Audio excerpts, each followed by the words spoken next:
Assalamualaikum warahmatullahi wabarakatuh.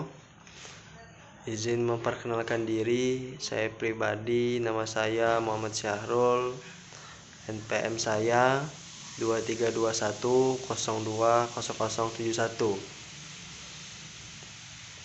Saya berasal dari kelas HTNJ Hukum Tata Negara J.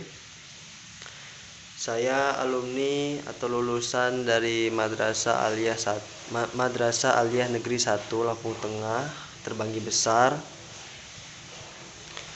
Dan rumah saya ada di Lampung Tengah juga, khususnya di daerah Gunung Sugih. Cita-cita dan semangat saya untuk kuliah di UIN ini ialah cita-cita saya sebagai seorang pengacara agar bisa membahagiakan orang tua saya, khususnya ibu saya, dan saya bisa mengangkat derajat orang tua saya, dan saya harus terus belajar dan berusaha berjuang untuk menggapai cita-cita yang saya impikan ini. Target kelulusan kuliah saya 4 tahun atau 8 semester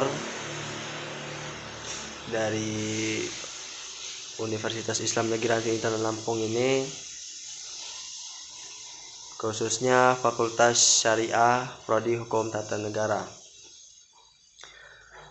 Alasan saya masuk kuliah di Universitas Islam Negeri Lantin Intan Lampung ini, khususnya yaitu Prodi Hukum Tata Negara, ialah ingin mempelajari, mendalami ilmu hukum agar bisa tercapai cita-cita saya sebagai seorang pengacara.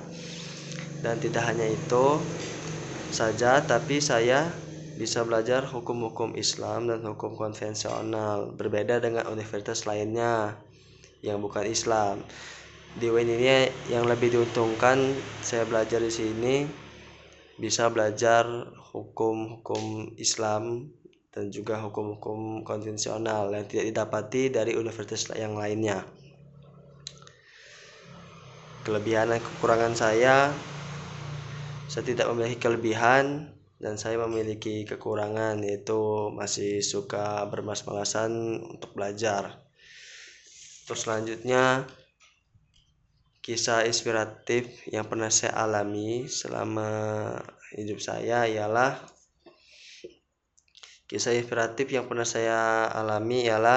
pada jam 11 malam saya bertemu dengan seorang ojek online yang hendak mengantar pesanan dari pelanggan, dan dia sangat terlihat kebingungan mencari alamat pelanggan yang mau memesan. Dan dia pun menghampiri saya dan bertanya kepada saya sehabis saya keluar membeli makanan. Dan ternyata dia adalah seorang tunarungu wicara yang tidak dapat berbicara, tidak dapat mendengar, hanya menggunakan bahasa isyarat. Dengan bahasa isyarat yang saya kurang mengerti, saya pun membantu dan menunjuk arah rumah yang memesannya. Setelah dia mengantarkan pesanan gitu ke pelanggan, kebetulan juga pelanggan itu dekat dengan kediaman rumah saya, jadi saya membantu dia. Setelah dia mengantarkan makanan tersebut kepada pelanggan, dia pun mengucapkan terima kasih dengan bahasa isyarat yang sekali lagi saya tidak mengerti. Jadi pelajaran yang dapat saya ambil dari kisah inspiratif yang pernah saya alami ialah orang yang memiliki kekurangan saja masih bisa ingin berusaha, ada semangat bekerja keras untuk mencari pundi-pundi uang, dan masih punya semangat bekerja hingga larut malam.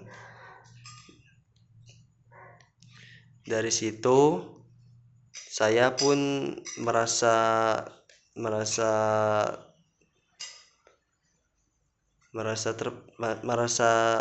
merasa bersalah atau merasa bahwa diri saya ini masih suka bermalas-malasan untuk belajar, sedangkan orang lain yang memiliki kekurangan masih tetap berusaha untuk bekerja dan punya semangat yang tinggi. Jadi itu pelajaran yang dapat saya ambil dari kisah inspiratif yang pernah saya alami ini, Pak.